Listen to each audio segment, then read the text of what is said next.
Donc, bienvenue pour ce 4e webinaire de l'année. Je vais peut-être commencer par me présenter parce que peut-être que vous êtes déjà venu au webinaire ou à d'autres événements que j'ai organisés, mais peut-être pas.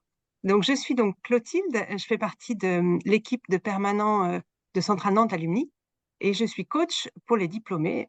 Ça veut dire que je vous accompagne pour vous aider à retrouver plus de plaisir, de sens et de bien-être au travail. Alors, ça peut passer par un accompagnement individuel ou ça peut être un accompagnement collectif ou encore sous la forme de ce webinaire, par exemple, ou d'ateliers.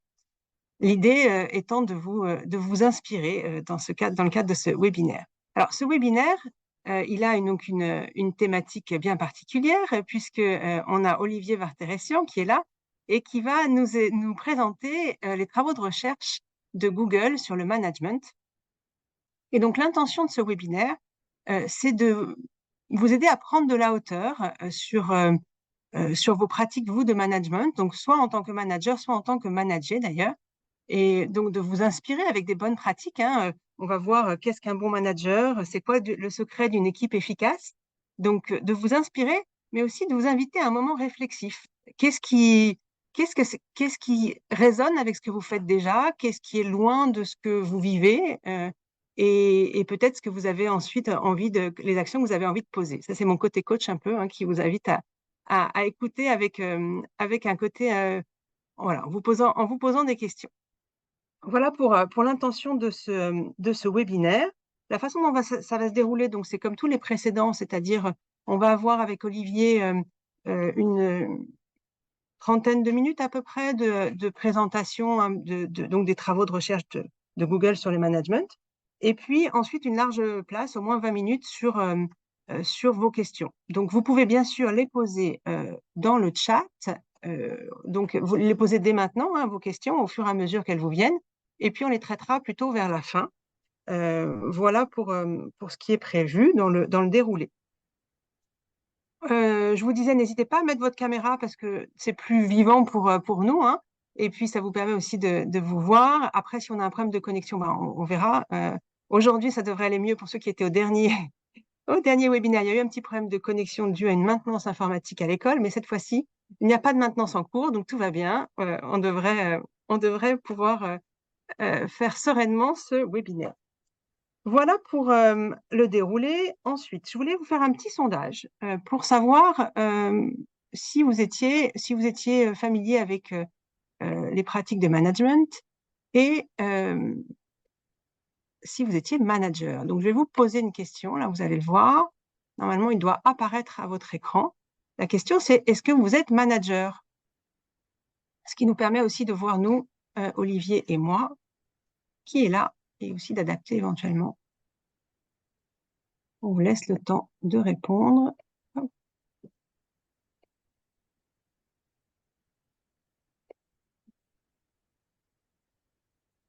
Je vous laisse encore quelques instants, mais ce n'est pas une question trop compliquée. Voilà, donc je mets fin au sondage et vous allez voir, 65% d'entre vous, normalement, vous allez voir le résultat, 65% d'entre vous êtes déjà manager. Voilà. Mais à nouveau, je pense que ce sera intéressant, même en tant que manager, dans les deux cas, c'est très intéressant. Alors, je vais commencer par présenter Olivier. Donc, merci d'être là, Olivier. Peut-être Merci pour ton invitation. Ouais. Peut-être certains d'entre vous, évidemment, te connaissent, puisque tu es très actif à Centrale Nantes Alumni, on en reparlera. Alors, donc tu es de la promo, toi, 93. Tu as passé presque 18 ans chez Renault, avec des changements de 25. poste. Combien, tu dis? 25. 25. Bah, écoute, sur LinkedIn, j'ai compté 18, mais OK, 25, OK. Tu t'es pas ennuyé, tu as changé de poste régulièrement, en travaillant en ressources humaines, en devenant ensuite DRH d'une usine Renault à Cléon en Normandie. Et puis, dans ton dernier poste chez Renault, tu étais DRH de Renault Digital, qui a été une expérience assez marquante pour toi, d'un point de vue managérial. Peut-être que tu nous en reparleras. En 2020, tu décides de rejoindre une start-up californienne qui s'appelle Better Manager, qui a la spécificité d'avoir été créée par des coachs et des managers de Google. Et toi, tu crées donc la filiale France de Better Manager. Et donc, avec Better Manager aujourd'hui, tu accompagnes des managers et des équipes, notamment en te basant sur les fameux travaux de recherche de Google que tu vas nous présenter aujourd'hui. Tu vis en région parisienne, tu travailles en Normandie, il me semble. Tu as des engagements au MEDEF Normandie où tu es chef de file emploi formation.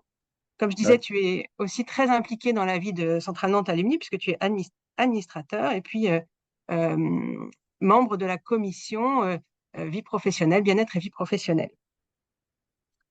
Et puis, globalement, tu dis d'ailleurs que tu fais, donc, tu fais plein de choses hein, et que tu n'es jamais 2 jours de suite au même endroit et que tu aimes ça. Ouais.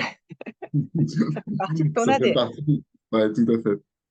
Voilà. Et puis pour finir, tu es marié donc à une centralienne, tu fais partie des couples centraliens et tu as 2 grands garçons de 17 et 21 ans. Voilà pour la présentation. Merci à nouveau de présenter, d'avoir accepté de présenter ces travaux de recherche de Google. Et puis, donc, on va commencer par là. On va rentrer dans le vif du sujet. Est-ce que tu peux nous dire quelle est l'origine de ces travaux de recherche? Comment ils ont été menés? Oui, avec plaisir. Alors, l'origine de ces travaux de recherche, hein, donc en fait, qui ont porté sur deux questions, hein. Une question qui était quels sont les critères qui font des bons managers, au sens de Google en tout cas, et puis qu'est-ce qui rendait une équipe performante. Et ces travaux, en fait, ils remontent au début des années 2010, hein, avec une question que se posait Google sur le management et sur les managers qui était de dire, alors à la fois, ils avaient des remontées sur les attentes des salariés vis-à-vis du management, et puis il y avait aussi une question un peu prégnante qui était, mais au fait, est-ce qu'on a encore besoin de managers? Et ça veut dire quoi, avoir besoin de managers? Et la force et l'intérêt, je dirais, des travaux qu'ont menés Google, c'est que, en fait, ils l'ont fait à une échelle statistique qui permet de dire que les résultats qu'ils ont obtenus, statistiquement, c'est valide. Et donc, ça permet vraiment d'en tirer un enseignement. Et c'est pas si fréquent que ça, je dirais, dans les études portant sur l'humain, la psychologie ou la sociologie, d'avoir des éléments qui statistiquement permettent d'être valides.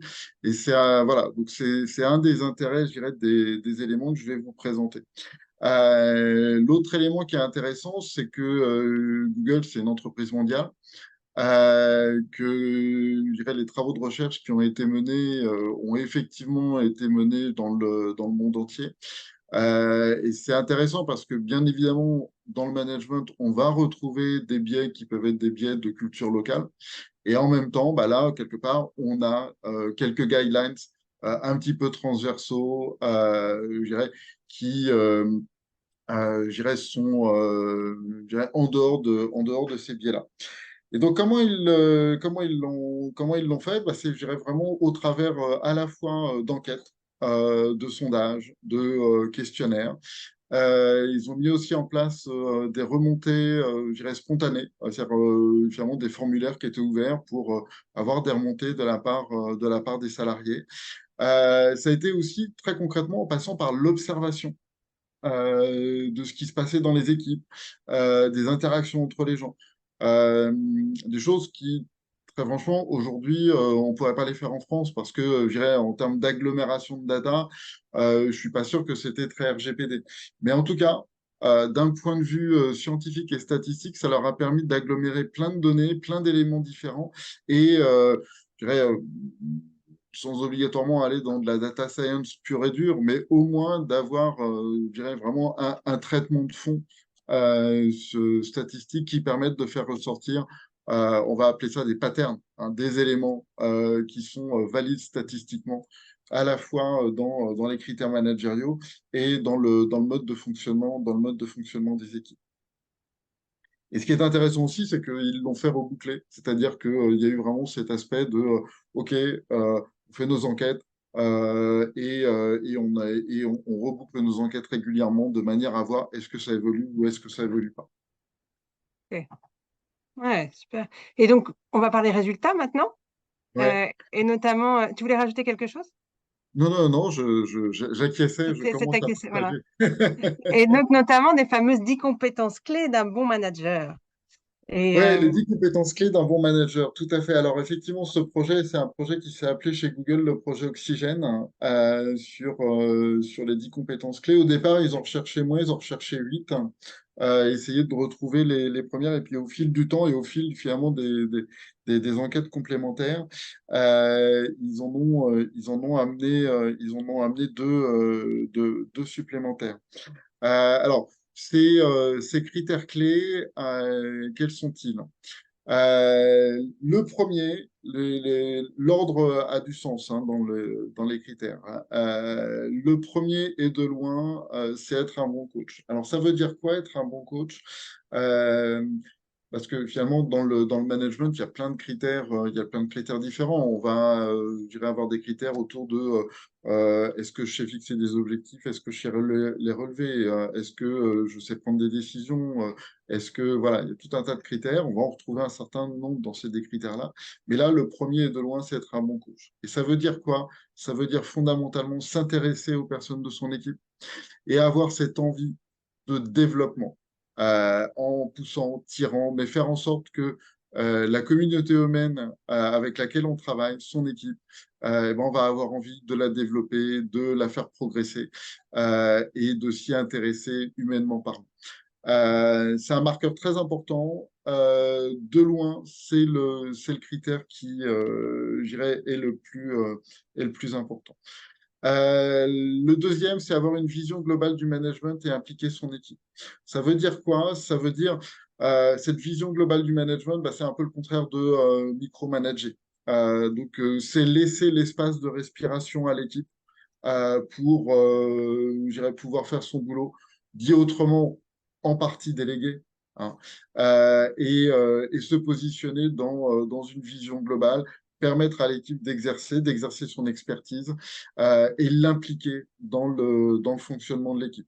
Alors, on verra après que, je dirais, dans les aspects plus variables qui, je dirais, n'ont pas obligatoirement un impact, euh, il y a des éléments, je dirais, sur le fonctionnement de l'organisation. Mais en tout cas, ça, c'est un élément important. Créer un environnement d'équipe inclusif. Vous voyez, en dessous, j'ai mis succès et bien-être. C'est vraiment cet aspect, et, avec regret, je trouve qu'on a toujours un peu de mal à faire, notamment dans la culture française, c'est valoriser. Valoriser. mm, Mettre en avant les succès et s'assurer, on le retrouve, je dirais, ça fait partie des critères qui arrivent de plus en plus, cet aspect, je dirais, veiller au bien-être des salariés. Euh, c'est un élément qui est aussi important. Euh, Tiens, une anecdote qui vient de mon expérience chez Renault.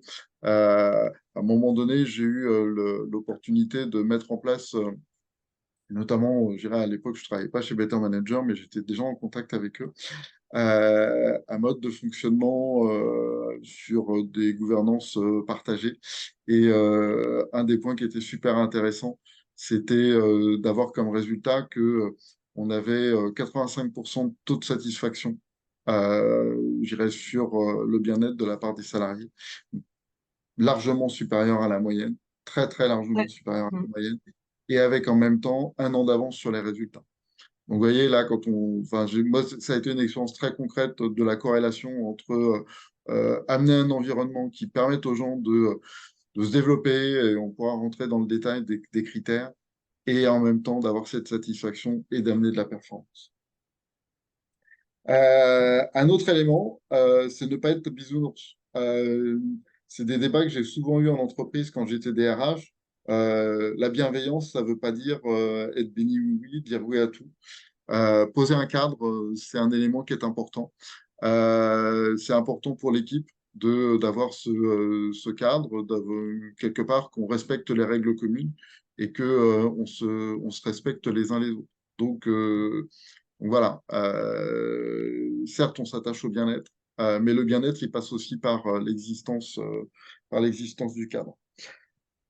Communiquer et être à l'écoute. Alors, on va parler d'écoute active, hein, c'est aussi une des compétences de coach, hein. Mm. Mais voilà, être attentif, être à l'écoute de son équipe et puis ne jamais hésiter à partager l'information, à la communiquer. Euh, j'ai malheureusement souvent rencontré des gens qui, plein de bonne volonté, hein, mais souvent pris par leurs activités. N'avaient pas assez de temps pour partager l'information en collectif, en individuel, s'assurer que, je dirais, cette information, elle fasse sens et elle se fasse lien au niveau de l'équipe. Et voilà, ça fait partie des aspects qui ressortent de manière extrêmement importante. On a vu d'ailleurs dans les derniers webinaires la communication, très importante. Euh, si on continue dans les autres critères, vient ensuite le fait de soutenir le développement de carrière et l'efficacité. Ça paraît peut-être une évidence, comme peut-être d'autres critères, hein. Ce qui est intéressant aussi dans ces résultats, c'est que il y a des choses qui vous paraissent peut-être évidentes. C'est important de se dire, Mm. voilà, statistiquement, ça ressort, je dirais, de manière valide. Et après, tout l'art, c'est de les mettre en œuvre.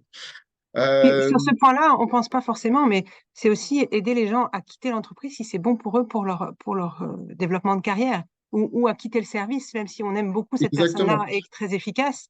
Et ça, c'est pas forcément évident, parce qu'on a envie de garder les bons éléments, mais parfois, c'est pas bon pour eux. Enfin, ils ont besoin d'autre Alors, chose. c'est exactement ça, Clotilde, soutenir le développement de carrière. C'est que, et ça, moi, je l'ai vécu à la fois en tant que manager et en tant que RH. Euh, si les gens savent qu'en venant chez vous, dans votre équipe, ils vont rester englués pendant 10 ans, ou si à contrario, ils savent que s'il y a une bonne opportunité, ils viennent chez vous et que vous les laisserez partir, vous les laisserez se développer et que vous allez accompagner leur développement en termes de développement de compétences, ils vont venir vers vous. Euh, c'est à la fois des choses que j'ai vécues, je dirais, voilà, en tant que manager et en tant que RH. Petite anecdote de chez Renault Digital. Euh, C'était un environnement start-up et donc on avait un peu mis tous les critères en place je dirais, de vie au travail. Vous savez, les after-work, la PS5, et c'était très bien pour les gens. Et en même temps, j'ai le souvenir d'un garçon qui, à l'occasion d'un after-work d'ailleurs, me dit, tu sais, Olivier, c'est super, mais ce qui est vraiment important pour nous, c'est aussi le développement de nos compétences et le fait d'être sur des projets qui nous développent. Et ça m'a marqué parce que ça m'a pas arrêté je dirais de faire voilà, les côtés sympas. Mais quelque part, ça m'a gardé vraiment en guideline que, bah, notamment, ce qu'attendaient les gens, c'était de travailler leur développement avec une espèce de raisonnement un peu comme un boursicoteur. C'est je vais dans une entreprise, je vais dans une équipe, euh, et je sais qu'un peu comme quand j'achète des actions, eh ben, tous les ans, je vais avoir un petit rendement. On va me verser 3%, alors 3, 5, 10% peut-être dans les bonnes années. Mais voilà. Et par contre, ce qui va m'intéresser, c'est que le jour où je vais quitter l'équipe, où je vais quitter l'entreprise, je vais pouvoir prendre des responsabilités supérieures. Et à ce moment-là, je vais, un peu comme quand je vends mes actions à la fin, et ben là, je vais peut-être avoir 30% ou 40%. Et donc, c'est vraiment cette vision du développement des compétences liées à l'évolution en termes de responsabilité à un moment où, bah, voilà, on quitte l'équipe. Et ça, c'est vraiment un vecteur très, très fort en attractivité, en marque employeur et aussi en management. Je continue. La vision claire et la stratégie claire pour l'équipe, ça c'est vraiment voilà, un point qui est attendu sur voilà, cette vision, être capable de partager une vision, être capable, c'est encore plus dur, de partager la vision qui est construite au niveau d'une direction générale et d'y faire sens quand on est manager intermédiaire. Et à partir de là, pouvoir, je dirais, guider, orienter les membres de l'équipe et s'assurer que quelque part, on est collectivement et individuellement sur la bonne piste. Un point qui est intéressant, euh, parce que ça, c'est aussi un point de débat que j'ai souvent eu, je dirais, dans mes expériences managériales et de RH sur est-ce qu'il faut nommer des managers qui fassent que du management en étant totalement décorrélés, sans connaissances techniques, ou est-ce qu'il faut quand même, je dirais, un peu de connaissances techniques? Ce qui ressort des travaux de Google, c'est que il faut pas obligatoirement être l'expert technique et être le meilleur. Par contre, il faut avoir le background technique suffisant pour être capable de conseiller l'équipe. Euh, Petite anecdote personnelle, hein,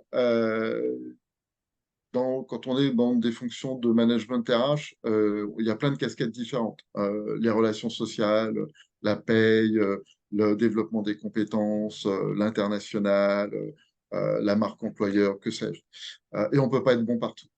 Et je me rappelle de mon expérience en usine où j'étais loin d'être le plus compétent en termes de relations sociales et où je m'appuyais sur l'expertise de mon adjoint, qui était la responsable des relations sociales. Mais ce que j'ai beaucoup apprécié dans notre relation à cette époque-là, c'est que, ben, en fait, je me suis rendu compte que j'y connaissais quand même suffisamment pour qu'avec le recul, je puisse l'aider. Et elle avait l'expertise, elle savait mieux faire que moi. Et en même temps, je lui apportais en tant que manager avec la vision de recul, parce que je connaissais quand même un petit peu les ressorts, je dirais, du job. Et donc, Mm. c'était vraiment intéressant et c'était vraiment très riche.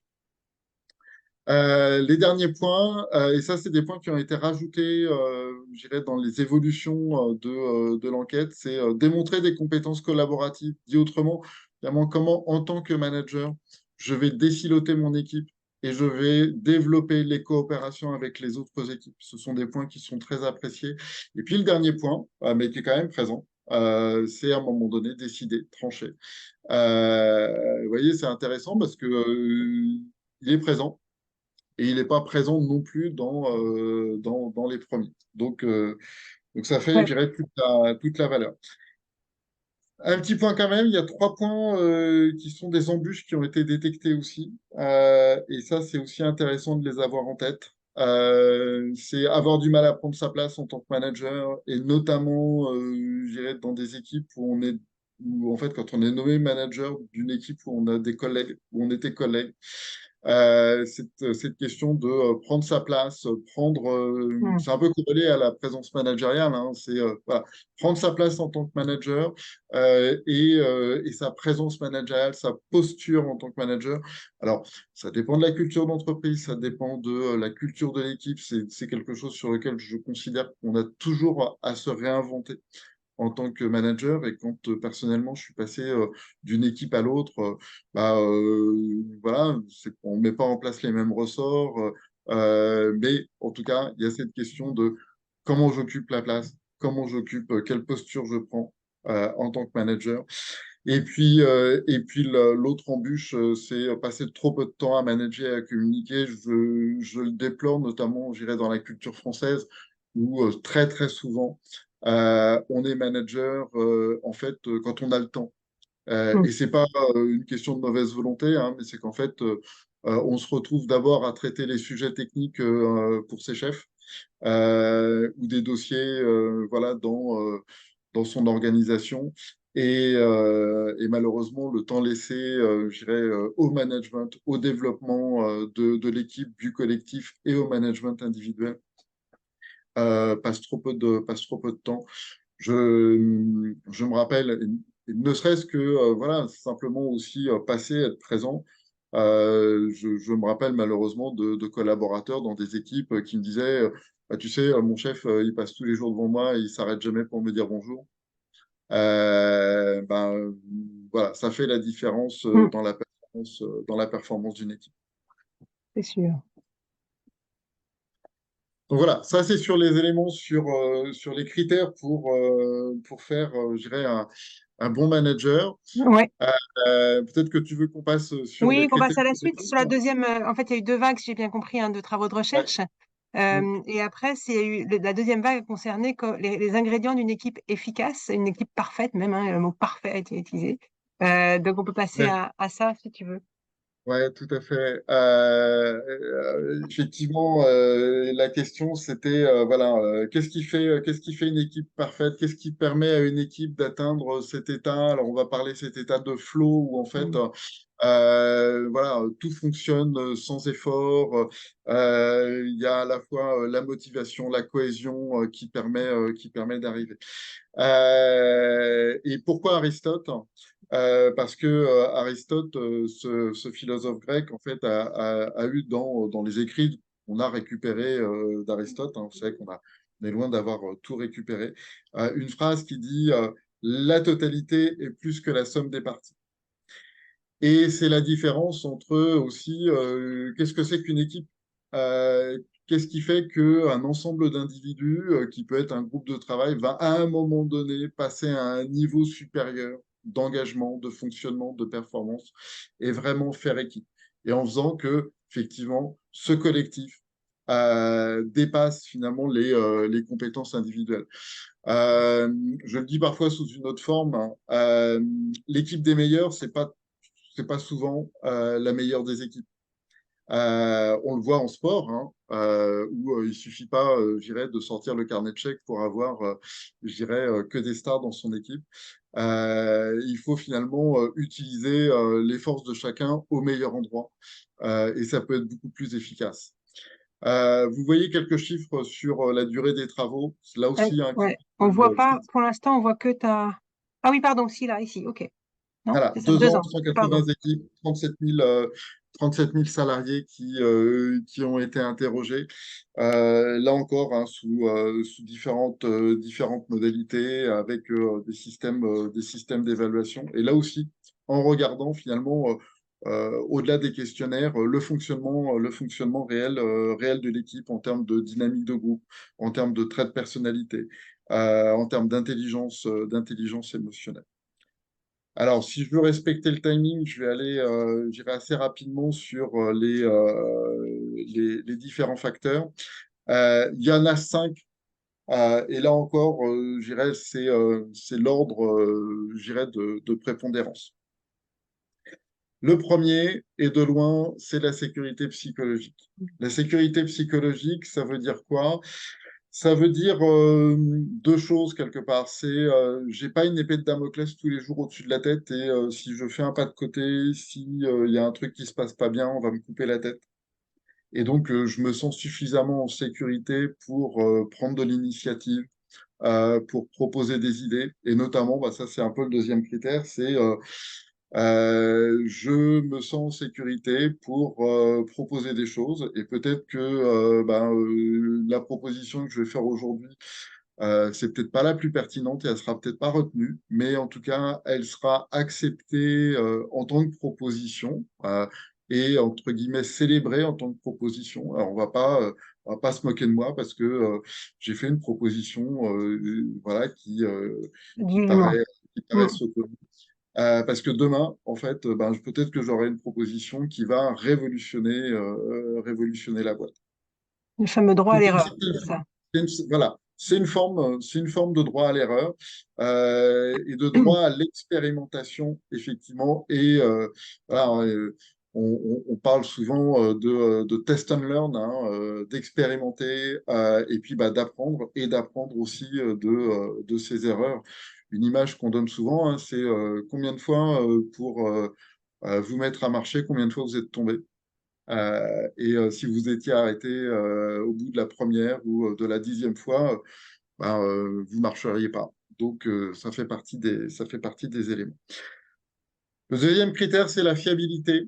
La fiabilité, c'est comme le disait un de mes anciens chefs, ouais, mais Olivier, c'est bien, mais faire un travail de qualité, c'est important. En fait, on va le retrouver dans la fiabilité.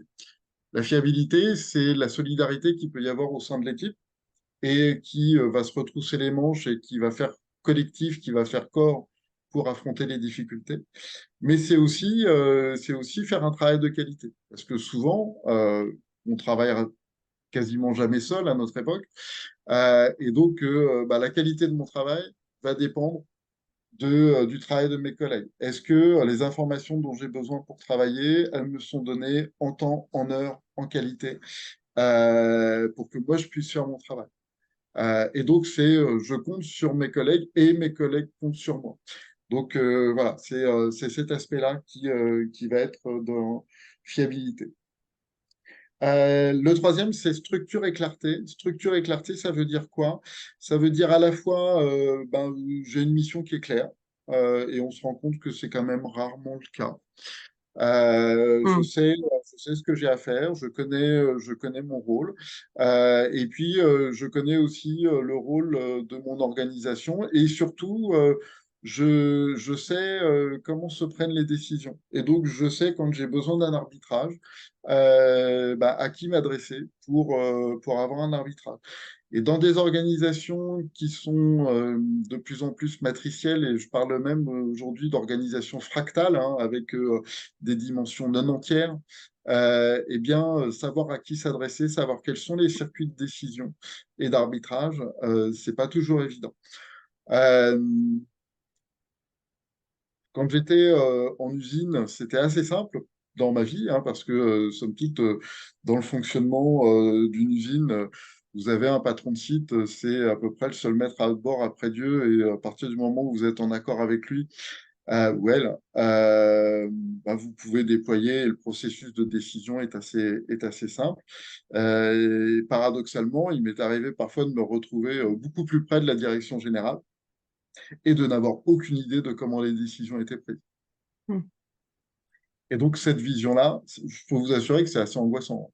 Quand vous ne savez pas comment faire arbitrer votre projet, ça peut être vraiment compliqué. Mm. C'est vrai que maintenant, avec le Ouais. monde qui change tellement vite, le fameux monde VUCA, là, hein, plein d'incertitudes, d'incertitudes, etc., ça bouge de plus en plus vite. Les structures, les missions de chacun bougent de plus en plus vite. Et on voit bien que la clarté, c'est vraiment un sujet, c'est un sujet important pour les collaborateurs. Tu vois, donner cette clarté, cette vision sur l'organisation, c'est aussi un élément important. On retrouve quelque part, vous voyez, dans le côté développer la collaboration, les partenariats, dans la partie des critères managériaux. De ce point de vue-là, c'est aussi ce qui apporte de la vision, de la clarté, parce que ça permet aussi de savoir, tiens, comment bossent les autres, Mm. comment bossent les équipes d'à côté, et quel est leur rôle par rapport aux nôtres. Et la question que tu poses, c'est peut-être une question qui interviendra d'ailleurs dans la partie questions-réponses, hein, mais je trouve qu'il y a une vraie interrogation dans les mondes agiles, ou j'irais pousser à l'extrême, même d'ailleurs dans des organisations horizontales, type holocratie. Finalement, à un moment donné, on peut s'emparer d'un rôle.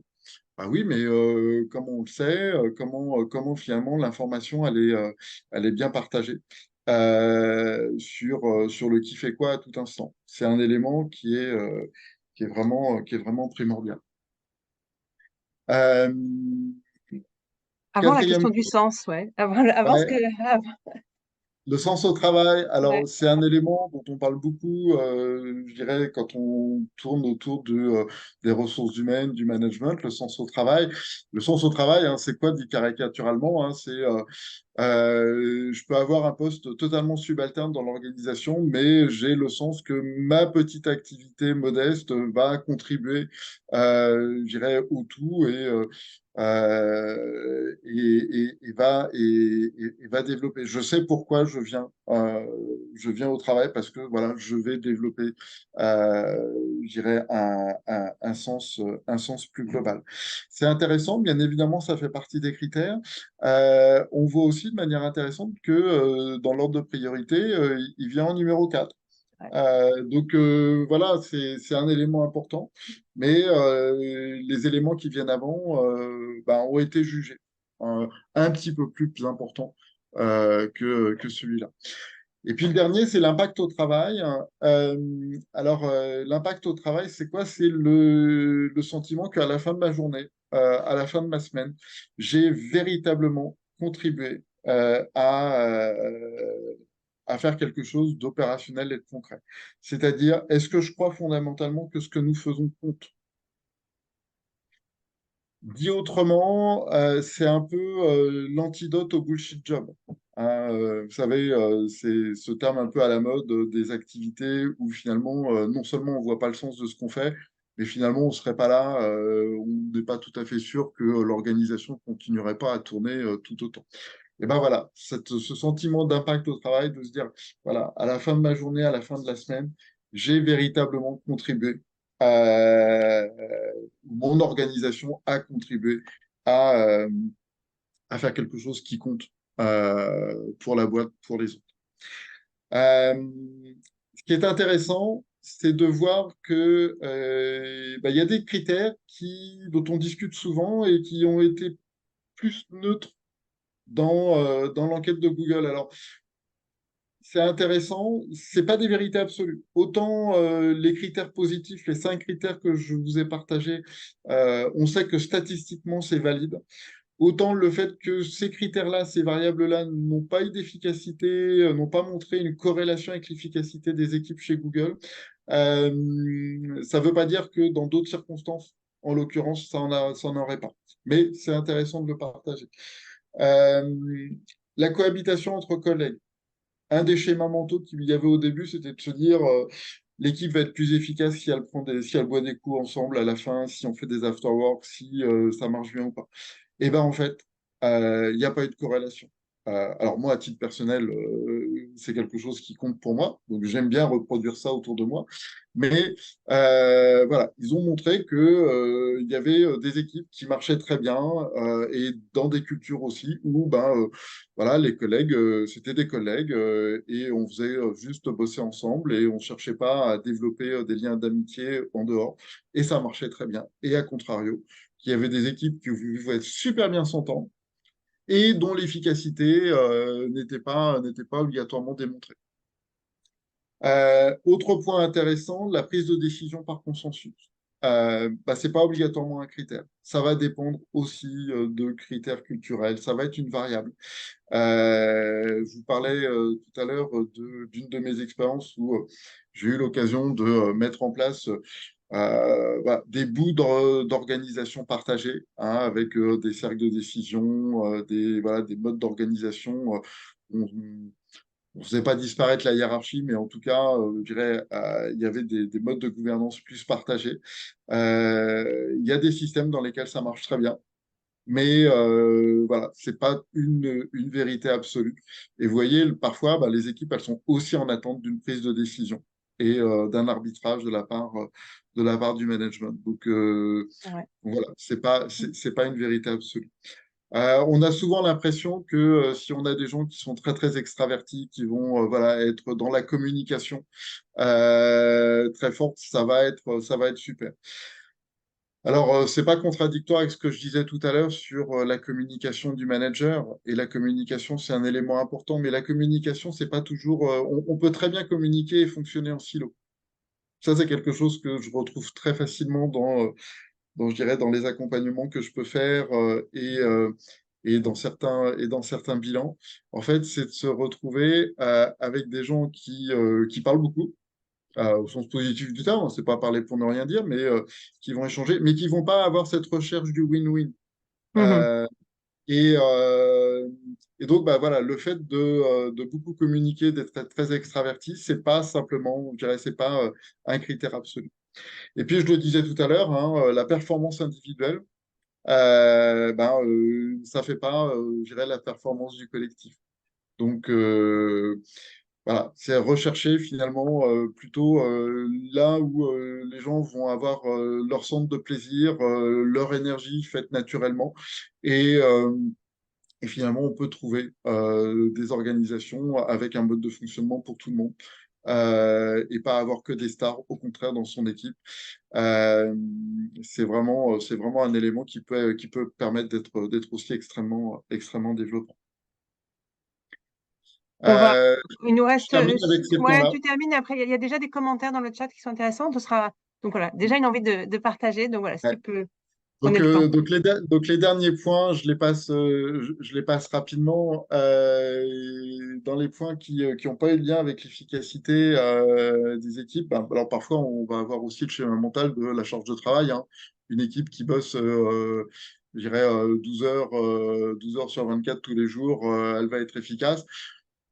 Ben non. En tout cas, ça peut être très bien ponctuellement pour passer un cap, mais voilà, à un moment Ouais. donné, on va risquer l'épuisement. A contrario, une équipe qui atteint un niveau de flow, elle aura plaisir quelque part à absorber de la charge sans obligatoirement, et ça c'est le critère de temps d'occupation, y passer un temps monstrueux. Euh, on peut avoir des équipes très jeunes et aussi très efficaces. Donc, il faut distinguer l'ancienneté de l'expertise. Alors, c'est vrai aussi particulièrement dans le contexte Google avec, je dirais, des technologies qui évoluent très rapidement et tout le temps. Et puis, la taille de l'équipe, en tout cas chez Google, c'était pas un critère. On sait par ailleurs que, je dirais avec d'autres travaux, que, je dirais des équipes à taille humaine, on va dire, ont quand même, je dirais, un intérêt assez important. Mais en tout cas, dans les travaux de Google, c'était pas ressorti comme une variable sur l'efficacité globale de l'équipe. Alors, je pourrais encore dire plein de choses, mais voilà, on va, On on, va on prendre quelques va questions, puis s'arrêter si on a là plus et de temps, aller tu pourras vers développer certaines choses. exact- exactement. Alors, il y a eu des commentaires et je pense peut-être Maëlle, j'ai vu que tu avais fait un commentaire, peut-être que tu peux prendre la parole euh, sur le côté cohabitation. Ce sera plus simple que de lire. Si tu veux bien prendre ton micro, tu dois pouvoir le prendre, enfin l'ouvrir. Est-ce que vous m'entendez? Oui. Olivier, est-ce que ça ne dérange pas de revenir quelques slides en avant sur le premier slide, celui d'avant, deux avant? J'ai juste un retour à faire. Moi, j'ai passé pas mal de temps en Nord-Amérique et je trouvais le slide juste après, si ça ne dérange pas. Je trouvais intéressant le côté. Ah, non, celui d'après. Pardon. Euh, je trouvais celui-là encore après. Le Celui sur premier. la cohabitation entre collègues, le 23, enfin, c'est ça, où tu parlais de... Celui où où la cohabitation intervenait. Il y avait Ouais. deux points là-dedans qui étaient intéressants. Et je trouve ça assez, pour le coup, sur ces deux points-là, il y a des biais culturels qui sont assez importants, je trouve. Euh, en- De mémoire, c'était le 23, je crois. Là, tu as fait ton commentaire quand on était sur la 23. Alors, c'est plus les mêmes slides que... Voilà, c'est celui-là. Voilà, Cohabitation de c'était... collègues Voilà. et la notion de consensus. Il faut bien garder en tête qu'on est chez Google ici, même s'ils sont implantés partout dans le monde, il y a quand même une culture américaine qui est assez implantée dans beaucoup d'équipes. Et c'est des éléments, typiquement, moi, de retour personnel qui sont beaucoup moins importants en Nord-Amérique, très clairement, par rapport à la France. Et là, pour le coup, enfin, je suis de retour en France depuis pas très longtemps et la cohabitation entre collègues, comme tu disais, c'est très, très important ici. Ça l'est beaucoup moins là-bas. Et, et la notion de consensus, pour le coup, c'est pas du tout important ici et je trouve que c'est beaucoup plus important là-bas. Donc là, il y a peut-être un biais culturel qui peut être assez fort sur les côtés variables et qui sont super intéressants Mm. justement, qui les mis en fait sur ces slides-là. Je pense que ils ont vu que dans certaines cultures c'était important, dans d'autres non. Du coup, ils l'ont quand même mis sur les slides et super important en fait. C'est exactement ça, Maël. Autant les premiers critères, les 5 premiers, la sécurité psychologique, la fiabilité, en fait, dans l'ensemble des équipes Google dans le monde, c'est ressorti. Et autant sur ces critères-là, et c'est pour ça que je dirais, j'ai bien pris la précaution de dire, en l'occurrence là, ça n'a pas montré d'efficacité ou de lien avec l'efficacité chez Google, mais on sait par ailleurs qu'il y a certains critères qui sont quand même super importants. Je ne l'ai pas développé, mais par exemple, la taille de l'équipe, voilà, ça apporte énormément d'efficacité d'avoir des équipes plutôt à taille humaine plutôt que de très grosses équipes. Il se trouve que, voilà, dans les travaux de recherche qui ont été menés par Google, c'est pas ressorti et c'est effectivement super intéressant de le ressortir avec l'humilité de se dire, comme tu le dis, bah, effectivement, il va y avoir des cultures dans lesquelles ça va être plus important que dans d'autres. Tu vois, tu as l'occasion effectivement de comparer bah, la culture nord-américaine avec la culture française. Même au sein de la culture française, finalement, la cohabitation entre collègues, je vois aujourd'hui des entreprises où il peut y avoir de très bons fonctionnements d'équipe et où finalement les rapports vont rester très formels, et où d'autres où on va aller rechercher effectivement beaucoup plus, je dirais, du lien entre les équipes. Donc, même au sein finalement d'une culture, il peut Je y restais avoir dans le des monde de cultures différentes. je restais dans le monde de la tech pour comparer des choses comparables. Mm. Ouais. la tech nord-américaine et la tech ici, mais effectivement, dans d'autres éléments, la cohabitation sera un peu différente. Mais ce slide-là, pour le coup, je le trouve assez pertinent pour un Français. Paradoxalement. Alors que le slide juste après, pour le coup, effectivement, c'est très nuancé, même ici. Ça, c'est un slide où, ouais, en France, on est quand même, c'est quand même important tout ça, même la Il y a, performance.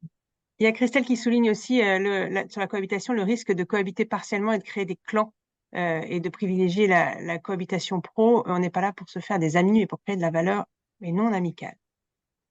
Ah, bah enfin, après, je dirais, les opinions peuvent Voilà. être tout à fait On respectables. voit bien pourquoi On c'est peut sur le aussi, slide variable.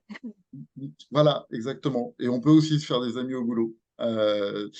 J'ai, j'ai été très longtemps à vouloir me dire, effectivement, je viens au boulot et je n'ai que des relations très formelles. Et puis, j'ai changé. J'ai eu aussi grand bonheur à avoir des amis très importants et très forts dans ma vie et qui sont des collègues. Mm. Sinon, il y a Jean-Claude qui pose une question sur l'influence d'équipes multinationales. Est-ce que Jean-Claude, tu veux peut-être Oui, préciser oui. ta question? Oui, bon, moi je suis un ancien puisque je suis diplômé en 69, donc c'est comme il y a passé 20 ans et j'ai vécu une carrière longtemps chez Renault, mais Olivier est au courant. Mais après j'ai travaillé dans une équipe, une société internationale, mondiale, on peut dire, mondiale, et il y avait un mix des équipes. Et si vous voulez, on parle d'insertion par Maël tout à l'heure, a parlé effectivement d'une expérience locale, il a été dans le pays. Moi, j'allais dans tous les pays. C'est-à-dire qu'en fait, on avait à chaque réunion, il y avait plusieurs nationalités. Et j'ai pas vu et j'ai trouvé que c'était un critère très performant et qui était au niveau apprentissage, c'était assez extraordinaire. Ça ouvrait des horizons, ça donnait des idées, etc. Parce qu'il y avait ce mélange culturel. Et je ne le vois pas apparaître dans les critères qui ont été étudiés par Google, tel que nous a présenté Olivier. Et c'est vrai que je voulais savoir un peu si c'est quelque chose qui avait été abordé, etc. Sinon, je suis d'accord sur tout le reste et c'est dommage qu'en 69, à l'ENSM à l'époque, anciennement l'ENSM, que maintenant École Centrale, on n'apprenait pas le management et je l'ai appris ensuite sur le tas, comme on dit. Et puis bon, j'ai fait ensuite derrière un MBA à l'ESSEC quelques années plus tard. Mais bon, globalement, c'est justement sur ce terrain multinational que j'ai beaucoup appris, quoi. Voilà. Mm. Merci. Merci Jean-Claude. Alors effectivement, le critère de la diversité culturelle, qui pourtant est extrêmement présent dans une entreprise comme Google, est pas ressorti. Euh, Quelque part, je pense que tu vois, il intervient un peu aussi dans les variables, hein. Autant tu dis, Jean-Claude, et je peux que aller dans ton sens, que la diversité, travailler avec, je dirais, des équipes internationales, c'est extrêmement riche et extrêmement puissant. Euh, En tant qu'ancien de chez Renault, on est aussi bien placé pour avoir en tête quelques exemples de coopération internationale qui n'ont pas marché, notamment parce que le critère culturel avait pas été abordé ou pas assez bien abordé. Donc, c'est à la fois un immense facteur de recherche, ça c'est absolument indéniable. Il faut absolument, par contre, bien l'intégrer en termes de culture. J'ai beaucoup moins voyagé que toi, mais je me rappelle notamment dans notre ancienne entreprise que, on avait des formations, suite d'ailleurs à quelques échecs retentissants, sur comment aborder les cultures différentes pour permettre justement de ne pas faire d'impair et de gérer ça au mieux. Oui, je voulais rajouter quelque chose en disant, parce que quand je t'écoutais, là, ça me fait penser. En fait, nous, le centre était en Allemagne, en Europe, et aux États-Unis, aussi aux États-Unis, mais le centre était en Allemagne. Et je pense que la culture allemande avait pas mal influencé ça, parce que c'était une culture plus ouverte en termes d'exportation, alors que la culture française est plutôt une culture où les gens s'enferment un peu. On voit très bien un jardin aux États-Unis, il n'y a pas de barrière. En France, toutes les maisons sont clôturées avec des murs ou des barrières ou des choses comme ça. Et ça, c'est un signe. Et en fait, le fait d'être immiscé à partir d'un fort, je dirais, pourcentage de germanique, c'est vrai que ça a été assez profitable justement pour faire cette cohésion, et ça fait sortir un peu les Français de de leur parc, quoi, on peut dire, voilà, d'une certaine façon. Et faut dire qu'on s'enrichit avec toutes les cultures, quoi. Mm. Grosso modo, c'est ça, quoi. On Voilà, fera, c'était la réflexion merci, que je voulais faire, voilà. merci. On fera en 2024, on fera un webinaire sur l'international, promis. Christophe voulait dire quelque chose. Je t'en prie. Oui, j'ai Bonjour.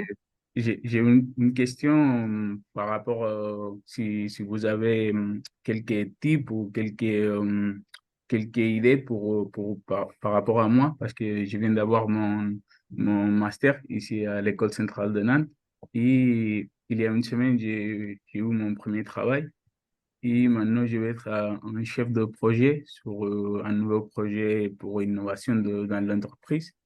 Et c'était pour ça que je me suis mis dans ce webinaire de manager pour avoir un peu plus d'informations et savoir si vous avez, oui, quelques tips pour m'aider à commencer ce parcours professionnel. En tant que jeune manager, ce serait quoi ton type, Olivier? Euh, bah, si j'ai un type à te partager, Christophe, parce que dans le temps imparti, c'est quand même, c'est quand même très court. Euh, Tu vois, les différents critères qui sont posés, en fait, ce sont des critères généraux. Toute la question, ça va être comment tu les mets en œuvre. Et si j'ai un type à te partager, c'est vraiment intéresse-toi aux gens avec qui tu travailles. Et à partir de là, pose-toi la question, tiens, comment moi, en tant que chef de projet, je peux leur apporter la sécurité psychologique dont ils ont besoin? Comment je peux faire en sorte de faire en sorte que justement ils peuvent compter sur les autres? On va développer la fiabilité. Qu'est-ce que je peux leur apporter en termes de vision? Euh, Parce que en fonction de la culture de ton entreprise, les individus qui sont dans l'équipe et toi-même en tant que personne, bah, la mise en œuvre sera différente. Et ça, si tu veux, on pourra en parler plus longuement, je dirais pas en aparté. Mais voilà, si j'ai vraiment un conseil à te donner, c'est à la fois intéresse-toi aux gens de ton équipe et regarde comment toi, en tant que manager, bah, tu peux leur apporter ces différents éléments. Merci, Olivier. D'ailleurs, au sujet de la sécurité psychologique, il y avait Fabrice qui a partagé dans le chat un TEDx de Amy Edmondson. Voilà, donc je vous laisse en prendre connaissance. Vous copiez-coller le lien si vous voulez aller le voir plus tard. Merci, Fabrice. Est-ce qu'il y a d'autres questions? On a encore une petite dizaine de minutes ensemble. Questions ou réactions? Est-ce qu'on peut ajouter quelque chose à ce qui vient d'être dit à notre ami là? Si tu veux, alors peut-être peut-être voir s'il y a. Je te garde ton point, Charles. Oui. Peut-être avant, est-ce qu'il y a une autre question sur le contenu Alors, Jacques, mais je garde ton point, Charles. On ne quittera pas la salle sans avoir donné ton conseil supplémentaire à Christophe. Bonjour, merci pour la présentation. Alors moi, je fais partie d'une équipe et j'ai l'impression en tant que manager, que mon manager n'est pas un très bon coach et qu'il n'accompagne pas très bien, le développement de carrière, et je me demandais si c'était, possible et si vous aviez des conseils pour, enfin, comment aborder la chose avec lui? Est-ce que c'est possible, nous, en tant que membres d'équipe, d'essayer et de faire en sorte qu'il nous accompagne mieux, quoi. Alors là, je ferais peut-être référence à un autre webinaire dont Clotilde parlait au début. C'est d'utiliser les techniques de communication non violente pour pouvoir faire ce genre de feedback. Mais enfin, c'est important d'exprimer son ressenti. Et donc, voilà, en posant les faits, en disant qu'est-ce que ça fait pour toi, et en exprimant ce dont tu as besoin et en quoi, je dirais, ton manager pourrait t'aider, ça va peut-être l'inciter, mais je dirais, à mettre en œuvre des éléments qui vont pouvoir t'aider et aider tes collègues. En tout cas, ce qui est important, c'est que, il puisse y avoir une prise de conscience. Parce que bien souvent, ce que j'ai constaté, c'est que Finalement, les gens n'avaient même pas conscience de l'impact de leur action, de leur comportement sur les équipes. Et parfois, il suffit, entre guillemets, parce que c'est avec beaucoup de guillemets, parce que ce suffit est loin d'être toujours simple, mais la prise de conscience, bah, ça permet aussi aux gens et aux managers de se mettre en mouvement. Et si je parle de communication non violente, c'est que ça peut parfois être un peu difficile pour le manager aussi d'accueillir ce type de remontée, de critique, hein. Et justement, la formulation et la manière dont il va ressentir voilà, à la fois ce que toi tu ressens et quel est le besoin que tu as pour que je dirais, il t'accompagne au mieux, ça sera un élément qui, à mon avis, sera primordial. Je ne sais pas si Clotilde, tu veux ajouter Ouais. quelque chose à ce sujet. Alors, déjà dire que le replay, si Jacques n'a pas suivi le webinaire sur la communication non violente, le replay est disponible sur le site, donc tu peux le retrouver. Ok, Et merci. puis, et j'avais un deuxième point, mais il est parti, mon deuxième point. Bon, bah, il m'a échappé. Ça va revenir. Oui, que chez Google, il y avait cette pratique des 360 qui n'existe pas dans toutes les entreprises, hein, mais que je trouve très intéressante. Peut-être que tu peux en dire un mot si Oui, qui permettent alors justement à cette expression de besoin, en fait, hein, qui n'est pas naturelle, qui n'est pas facile à le, exprimer. le, le 360 degrés, c'est un diagnostic en fait qui permet à la fois au manager de s'évaluer sur ses pratiques managériales. Les mêmes questions sont posées à l'équipe, ce qui permet d'avoir, je dirais, le feedback de l'équipe. Et on interroge aussi le manager N+1 du manager sur ses pratiques managériales et l'entourage. Alors, c'est pas exactement les mêmes questions. Enfin, il n'y a pas un seul modèle de 360 degrés, mais en tout cas, je trouve que nous, chez Better Manager, on utilise le 360 degrés comme diagnostic initial et c'est un super élément sur les pratiques parce que je parlais tout à l'heure de la différence de vision. Un manager peut parfois se trouver très bon dans un domaine, par exemple le management individuel, et il peut avoir un feedback qui va être plus critique de la part de son équipe. Et j'ai aussi souvent vu des managers qui se sentaient très mauvais et qui s'évaluaient très mal sur certains autres critères, alors que leur équipe était tout à fait satisfaite. Donc, c'est super important. Euh, Malheureusement, c'est vrai que souvent en France, quand je propose un 360 degrés, et notamment au RH, j'ai souvent un peu de frilosité sur les gens ils vont Surtout dire pas. plein de choses très mauvaises. Et en fait, non, parce que je dirais à partir du moment où on pose les règles du jeu, eh bien, les gens ils s'expriment, ils remontent des choses, mais ils s'expriment avec respect. Et au contraire, ils sont satisfaits que des gens on leur demande leur avis. Et c'est extrêmement précieux ce que ça peut apporter au manager. Donc, ça peut être aussi une pratique que tu peux suggérer, je dirais, auprès de ton C'est-à-dire entreprise. que tu as assisté à un webinaire et on en a parlé, tu trouves ça vachement intéressant. Euh, Il y a Xavier qui pose une question qui dit 10 compétences clés, 5 facteurs d'équipe, OK, l'analyse. Et après ça, qu'est-ce que Google a fait de tout ça? Bah, qu'est-ce que Google a fait de tout ça? En fait, c'est la mise en œuvre. Donc, c'est-à-dire à la fois alimenter les formations, donner cette vision de voilà une forme de pratique managériale, et puis bah, évoluer et mettre en place notamment, je dirais, des systèmes formation, coaching collectif, coaching individuel, qui permettent, je dirais, à l'équipe, à l'entreprise de développer à la fois ce bien-être et son efficacité. Alors, moi, je ne vends pas du Google, donc je ne suis pas là pour dire ce qui a été fait chez Google en termes de mise en pratique, hein, c'est la meilleure chose du monde. Je vais reprendre ce que je disais à Christophol. Euh, la réalité, c'est que l'adaptation, après, elle se fait à chaque entreprise en fonction de la culture, des cultures qui sont dans l'entreprise, des individus qui vont être dans l'équipe, de la personnalité même du manager. Et à chaque fois, ça sera une réponse différente. Voilà. Mais on peut se dire que si quand même ces 15 dernières années, Google est devenu ce qu'il est, c'est aussi avec, je dirais, les résultats de ces travaux-là. Et, euh, et nous, on le voit, je dirais, quand je dis nous, c'est au sein de Better Manager, où effectivement nos fondateurs, ce sont des anciens chercheurs de cette équipe-là. On le voit aussi, je dirais, dans ce qu'on peut amener aux entreprises. On arrive à la fin de ce webinaire. Il y avait quand même une question de Rudy qui disait qui demandait si Google avait effectué des recherches sur le co-développement comme outil de management. Et ce qu'on pouvait en dire, tu sais, toi? Alors, pas obligatoirement auprès de Google. Après, le co-développement, c'est un super outil bah, que tu Mm. utilises, Clotilde, Ouais, que tout à j'utilise. fait.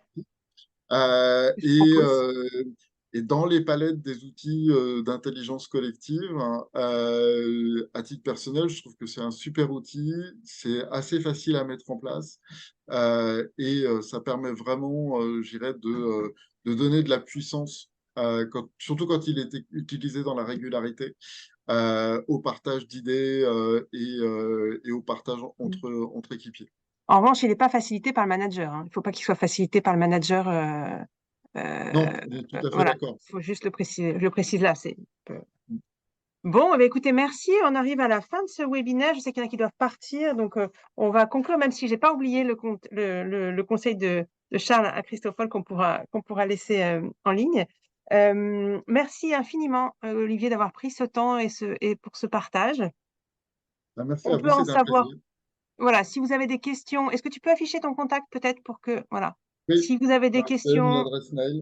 voilà, vous avez l'adresse mail d'Olivier pour d'autres questions et d'autres euh, demandes. Vous pouvez vous adresser à Olivier. Pour ce qui est des ateliers, des webinaires à venir, donc il y en a eu 4 cette année, je pense qu'il y en aura 4 l'année prochaine. On aura des choses, je vous disais, sur l'international, sur l'art du feedback efficace, avec notamment Fabrice qui était là.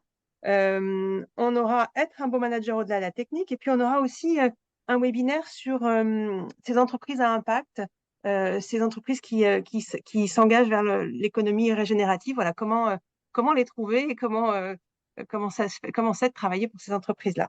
Voilà. Et puis en ce qui est actualité, des propositions que nous vous faisons, vous allez avoir le 5 décembre à Nantes un atelier sur comment éviter le burn-out et retrouver de l'énergie. Donc un atelier qui avait eu lieu à Paris l'année dernière, enfin en début d'année, et qui est proposé à Nantes le 5 décembre. Voilà. Bientôt les inscriptions seront ouvertes. Merci à tous. On vous souhaite une belle fin de journée. Je vois qu'il y a, voilà. Merci pour vos merci dans le chat. Et on se retrouve en 2024 pour un prochain webinaire. Et puis pour d'autres propositions d'ici là aussi. Merci, Voilà. à très bientôt. À très bientôt. Oui, Et alors, bien. Charles, si tu veux dire à Oui, Christophe ce que tu disais.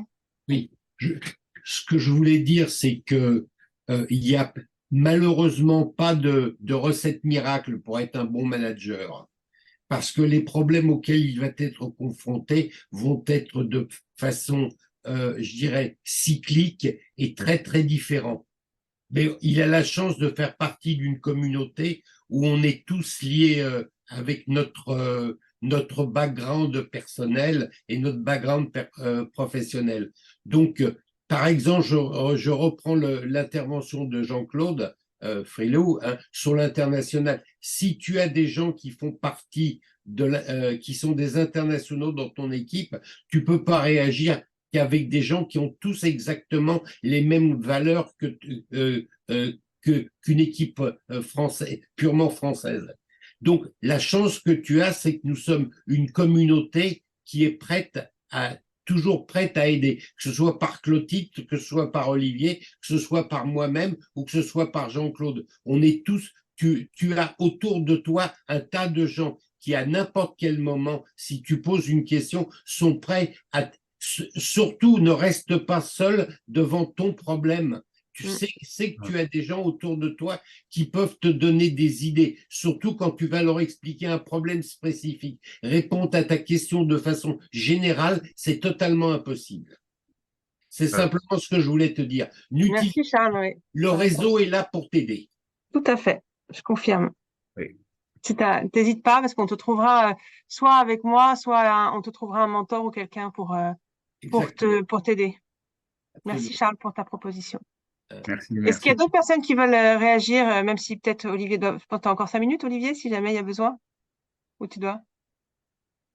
Pardon, j'avais coupé le son. Oui, oui, oui, je peux Ouais. rester encore Voilà, je quelques vois que minutes. les gens, il y a encore beaucoup de gens qui sont restés, donc c'est pour ça que je me permets. Si, en tout cas, n'hésitez pas à partir. Vous êtes et si jamais vous voulez ajouter quelque chose, on n'est pas à la minute, c'est juste pour pouvoir libérer les gens à l'heure. C'est pour ça que j'ai conclu pour 13 heures. Merci beaucoup. Au revoir. Merci à Merci. tous. Merci, au Merci revoir. beaucoup. Au Merci. revoir. Merci, au revoir. Au revoir.